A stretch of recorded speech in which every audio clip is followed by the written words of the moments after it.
கர்த்தருக்குள் பிரியமான சகோதர சகோதரிகளே, இயேசுவின் திருநாமத்தினாலே உங்களுக்கு வாழ்த்துதலை தெரிவித்துக் கொள்கிறேன்.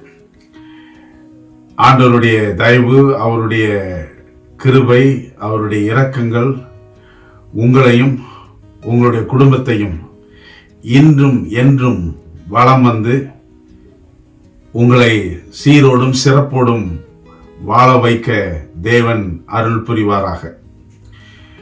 2 மாதம் நம்மை விட்டு கடந்து போய் 3வது மாதத்தின் முதல் தேதியிலே நாம் எல்லோரும் வந்திருக்கிறோம். இந்த மாதம் உங்களுக்கு ஒரு திருப்புமுனை மாதமாக நிச்சயம் இருக்க போகிறது. அநேக நாட்கள் நீங்கள் செய்து வந்த ஜெப விண்ணப்பங்களில் சிலவைகள் கேட்கப்பட்டு உத்தரவு கொடுக்கப்பட்டு அது நிமித்தமாக இதுவரைக்கும் நீங்கள் வடித்து வந்த வருத்தத்தின் கண்ணீர், துக்கத்தின் கண்ணீர் ஆனந்த கண்ணீராக மாறக்கூடிய மார்ச் மாதமாக இது பிறந்திருக்கிறது. ஆண்டவருக்கு ஸ்தோத்திரத்தையும் அவருடைய பிள்ளைகளுக்கு பகிர்ந்து கொள்வதற்கான சாட்சியோடும் நீங்கள் தயாராக இருக்குமாறு நான் இயேசுவின் நாமத்தினாலே இந்த ஆரம்ப நாளிலே நான் உங்களிடத்திலே வேண்டி விரும்பி கேட்டு கொள்கிறேன். நீங்கள் இதுவரை கண்ணீரோடு ஜெபித்த ஜெபங்கள், உபவாசத்தோடு ஜெபித்த ஜெபங்கள், அது வீண் போகாது என்ற நம்பிக்கை உங்களுடைய உள்ளத்திலே பரிசுத்த ஆவியானவர் பிறக்க செய்வார்.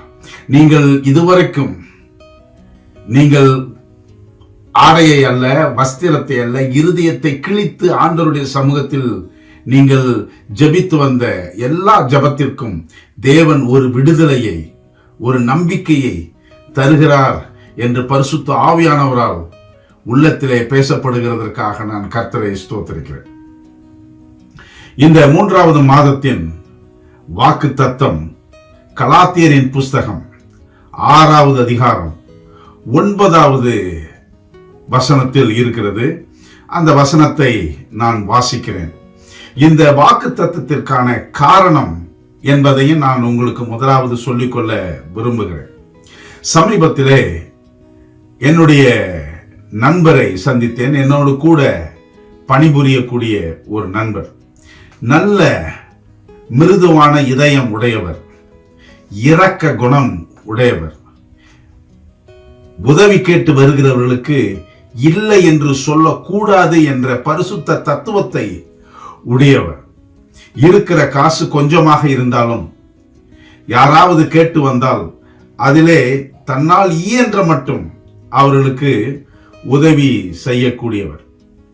அவர் மிகுந்த கவலையோடு பகிர்ந்து கொண்ட ஒரு சம்பவம் இந்த வாக்கு தத்தத்தையும் இந்த சிறிய செய்தியையும் பகிர்ந்து கொள்வதற்கு தீர்மானமாக இருந்தது. என்னவென்றால், அவர் இப்படி அநேகருக்கு உதவி செய்வார், குடும்பத்தினருக்கு உதவி செய்வார், சகோதரியின் பிள்ளைகளுக்கு, சகோதரரின் பிள்ளைகளுக்கு, மாமாவின் பிள்ளைகளுக்கு, அத்தையின் பிள்ளைகளுக்கு என்று உறவினர்களுக்கு மாத்திரமல்ல, சபை விசுவாசிகளுக்கு படிக்க வேண்டும் என்று ஆசைப்பட்டு பள்ளிக்கூடத்தில் கல்லூரியிலே சேர்ந்து படிப்பதற்கு ஆசை இருந்தாலும் அங்கு போய் சேர்வதற்கு பண வசதி இல்லாமல் இருக்கிறவர்களுக்கு அதிகமான உற்சாகத்தையும் ஊக்கத்தையும் கொடுக்கத்தக்கதாக உதவிகளை செய்து வந்தவர். ஆனால் சமீபத்திலே ஒரு நாள் இவருடைய காதுபட அங்கு வீட்டிலே பேசக்கூடிய பேச்சு இவருடைய உள்ளத்தை மிகவும் வருத்தப்பட வைத்தது, வேதனைப்பட வைத்தது. என்னவென்றால், இவர் எங்கிருந்து இவருக்கு காசு வருது, எங்கிருந்து இவருக்கு இவ்வளவு உதவி செய்யக்கூடிய பணம் வருகிறது? இவர் உண்மையிலேயே தன்னுடைய ஊதியத்திலிருந்து முடிந்தவரை கொடுக்கிறவர். ஆனால் சிலருடைய எண்ணங்கள் எப்படி என்றால், இவர் அற வழியில் சம்பாதிக்காமல் குறுக்கு வழியில் சம்பாதித்த பணத்தை இப்படி கொடுக்கிறார், அல்லது ஏதோ பாவம் செய்திருக்கிறார், அந்த பாவத்தை போக்குவதற்கு பரிகாரமாக இப்படி பண உதவிகளை செய்கிறார் என்ற ஒரு கசப்பான செய்திகள் இவருடைய காதுக்கு வரவே அவர் சொன்னார், பாஸ்டர், இதோட நான் நிறுத்திடுறேன். இனி உதவின்றது யாரு வந்தாலும் இனி நான் செய்ய போறதில்லை. இனி உதவின்ட்டு யார் வந்து கேட்டு கெஞ்சினாலும் கதறினாலும் கண்ணீர் விட்டாலும் இனி என்னுடைய மனம் இணங்க போவதில்லை. காரணம், எவ்வளவுதான் நான் செஞ்சாலும், என்னால் முடிந்தவரை நான் உதவி செஞ்சாலும், என்னுடைய நேரங்களெல்லாம் நான் தியாகம் செய்து மற்றவருடைய வளர்ச்சிக்காக, குடும்பத்தின் வளர்ச்சிக்காக என்னுடைய நேரத்தையும் பிரயாசத்தையும் என்னுடைய ஆரோக்கியத்தையும் நான் பொருட்படுத்தாதபடிக்கு நான் உதவி செய்தாலும் எனக்கு கிடைக்கக்கூடிய பெயர் என்னன்னா கெட்ட பெயர். எனக்கு கிடைக்கக்கூடிய மறு உத்தரவு என்னவென்றால் கெட்ட பெயர். ஆகவே இனி நான் யாருக்கும் உதவி செய்யக்கூடாது என்றார். எனக்கு பிரியமானவர்களை, ஒருவேளை நீங்கள் அநேகருக்கு உதவி செய்ய அது தவறான மொழிகளில் தவறான செய்தியாக கெட்ட பெயராக உங்களிடத்திலே வந்து நீங்கள் இனி நான் யாருக்கும் உதவி செய்ய மாட்டேன், உதவி செய்தால் அதற்கு உபத்திரவமாகத்தான் வந்து சேருகிறது, உதவி செய்யலாம் என்று போனால் அது தீமையாகத்தான் வந்து முடிகிறது, யாருக்காவது கை கொடுக்கலாம் என்று நான் என் கையை நீட்டினால் அது புண்பட்டுத்தான் திரும்புகிறது என்று தீர்மானித்து நீங்கள் உதவி செய்யக்கூடிய அந்த அற்புதமான ஆண்டவரால் அபிஷேகம் செய்த குணத்தை நீங்கள் நிறுத்த போகிறீர்களா? வேதம் சொல்லுகிறது, அது வாக்குத்தத்தமாக சொல்லுகிறது. கலாத்தியர் 6:9 என்ன சொல்லுகிறது? நன்மை செய்கிறதில் சோர்ந்து போகாமல் இருப்போமாக. நன்மை செய்கிறதில் பலவிதமான தீய அனுபவங்கள் வந்து சேரும், சவால்கள் வந்து சேரும், கெட்ட பெயர்கள் வந்து சேரும். சில சமயத்திலே நாம் உதவி செய்யும் பொழுது ஏன் உதவி செய்கிறோம் என்ற காரணமே வேறு காரணமாக அவதூறாக மாறிப்போகும். ஆனால் ஆண்டவர் இந்த வேதத்திலே உங்களுக்கு சொல்லுகிறது, எனக்கு சொல்லுகிறது என்னவென்றால், எப்படிப்பட்ட சவால்கள் வந்தாலும், யார் என்ன சொன்னாலும், யார் தடையாக வந்தாலும், யார் நமக்கு தீய வார்த்தைகளை மற்றவரிடத்திலே நாம் உதவி செய்யக்கூடிய நோக்கத்தை மாற்றி சொன்னாலும், ஆண்டவர் சொல்லுகிற ஒரு காரியம் என்னவென்றால், நன்மை செய்கிறதில் சோர்ந்து போகாமல் இருப்போமாக. ஏன் வாக்குத்தத்தம் என்ன அப்படின்னு சொன்னா, நாம் தளர்ந்து போகாதிருந்தால் ஏற்ற காலத்திலே அறுப்போம். நாம் சோர்ந்து போகாமல், தளர்ந்து போகாமல், நிறுத்தாமல், இனி முடியாது என்று சொல்லாமல், உதவி கேட்டு வந்தவர்களுக்கு கதவை அடைக்கக்கூடிய கைகள் உடையவர்களாக மாறி போனால், சில சமயங்களிலே ஆண்டவர் அதை விரும்பாமல் போவார். மாறாக நாம் சோர்ந்து போகாமல், தளர்ந்து போகாமல் நாம் இருப்போமானால் ஏற்ற காலத்திலே அறுப்போம். இந்த சோதனை இயேசுவுக்கே வந்தது. இது உங்களுக்கும் எனக்கு மாத்திரமல்ல, அல்லது என்னுடைய நண்பருக்கு மாத்திரமல்ல, இயேசுக்கே வந்தது. 10 குஷ்டரோகிகள் சமுதாயத்தால் ஒதுக்கப்பட்டு மரணத்தை நோக்கி பிரயாணம் செய்து கொண்டிருந்தவர்கள். யாராவது ஒருவர் வந்து கொஞ்ச நேரம் மனசு விட்டு பேசுவார்களா, அல்லது நாம் அவர்களோடு பேசுவார்களா, யாராவது வருவார்களா என்று கூட அவர்களுக்கு நம்பிக்கை அற்று போயிருந்தது.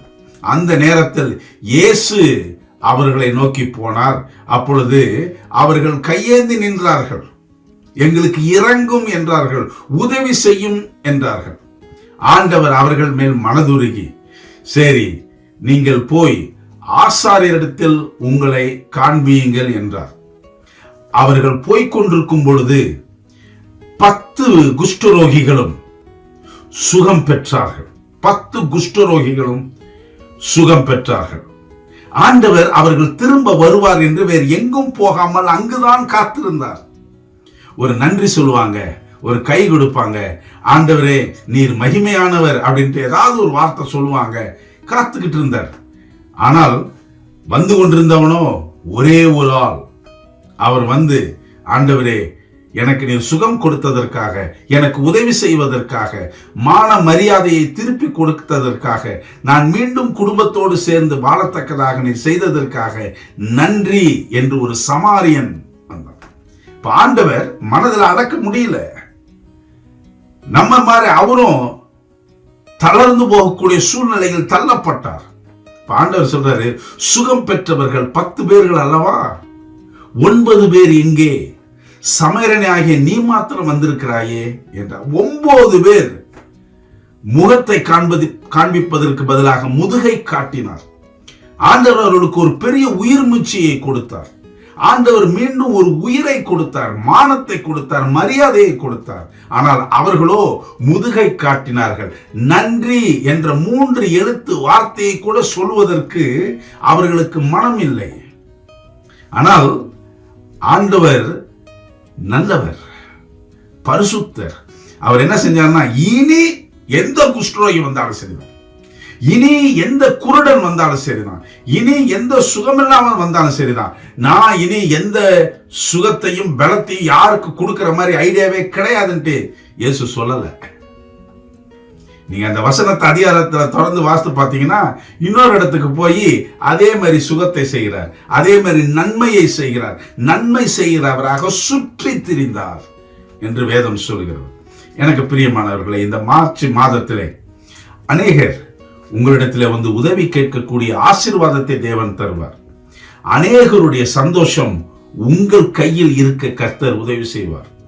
அநேகர் பிழைக்கத்தக்கதாக, உண்ணத்தக்கதாக, உறங்கத்தக்கதாக ஆசீர்வாதத்தை உங்களுக்கு கொடுத்து அவர்களுக்கு கொடுக்கும்படியான ஒரு சூழ்நிலை வைப்பார். அப்படிப்பட்டவர்கள் வந்து உங்களிடத்திலே வரும் பொழுது வேதம் சொல்கிறது, நன்மை செய்வதில் சோர்ந்து போகாதிருங்கள். ஒருவேளை நீங்கள் கசப்பான அனுபவங்களுக்குள்ளாக போயிருக்கலாம், ஏமாற்றத்தின் அனுபவத்திற்குள்ளாக போயிருக்கலாம். நன்றி என்று ஒரு வார்த்தை சொல்வதற்கு கூட நாதி இல்லாமல் போயிருந்திருக்கலாம். ஆனால் ஆண்டவர் சொல்லுகிறது, நீங்கள் தளர்ந்து போகாதிருந்தால் ஏற்ற காலத்தில் அறுப்பீர்கள். கர்த்தர் உங்களுடைய கையின் பிரயாசத்தை ஆசீர்வதிப்பாராக. யார் உங்களுக்கு முதுகை காட்டினார்களோ மீண்டும் அவர்களே கையேந்தி வந்து நிற்கக்கூடிய சூழ்நிலையை ஆண்டவர் தருவார். நிச்சயமாக தேவன் இன்றும் என்றும் சதா காலங்களிலும் உங்களை ஆசீர்வதிப்பாராக. தளர்ந்து போகாதிருங்கள், சோர்ந்து போகாதிருங்கள். ஜெபிப்போமா? அன்பே உருவான நல்ல ஆண்டவரே, இந்த அருமையான வேளையிலே உம்முடைய சமூகத்திலே நாங்கள் வருகிறோம் சுவாமி. நன்மை செய்ய வேண்டும் என்ற ஆசை இருக்கிறது. ஆனால் நன்மை செய்யும் பொழுதெல்லாம் தீமைதான் வந்து சேருகிறது. கர்த்தாவே, உதவி செய்ய வேண்டும் என்று ஆசை இருக்கிறது. ஆனால் அதற்கு பதிலாக உபத்திரவம் தான் வந்து சேருகிறது. நல்லது செய்ய வேண்டும் என்று ஆசை இருக்கிறது. ஆனால் கெட்டதுதான் வந்து சேருகிறது. எத்தனையோ பேருக்கு உதவி செய்ய வேண்டும் என்று கரம் நீட்டுகிறோம். ஆனால் அந்த கரங்கள் எல்லாம் காயப்பட்டு தான் திரும்பி வருகிறது. ஆண்டவரே, சில சமயங்களில் நாங்கள் சோர்ந்து போகிறோம், தளர்ந்து போகிறோம். இனி யாருக்கு உதவி செய்யக்கூடாது என்று நாங்கள் நினைக்கிறோம்.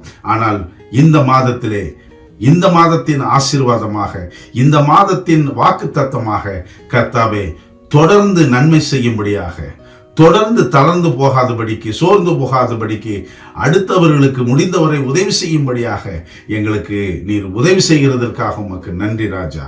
நாங்கள் சோர்ந்து போகாதபடிக்கு, தளர்ந்து போகாதபடிக்கு, விரக்தி அடையாத வண்ணம், கோபப்படாத வண்ணம் ஆண்டவரே, தொடர்ந்து எங்கள் ஆண்டவர் நன்மை செய்கிறவராக சுற்றி திரிந்தார் என்று வேதத்திலே வாசிக்கிறோமே. உம்மை பின்பற்றுகிற நாங்களும் நன்மை செய்கிறவர்களாக சுற்றி திரியவும், நீர் வரும்பொழுது அந்த ஆசீர்வாதத்தை நாங்கள் பெற்றுக்கொள்ளவும் எங்களுக்கு உதவி செய்யும். ஜெபத்தை கேட்டதற்காக நன்றி. இயேசுவின் நாமத்தில் ஜெபிக்கிறோம் ஜீவனுள்ள பிதாவே, ஆமென். தேவன் உங்களை ஆசீர்வதிப்பாராக. மீண்டும் சந்திப்போம்.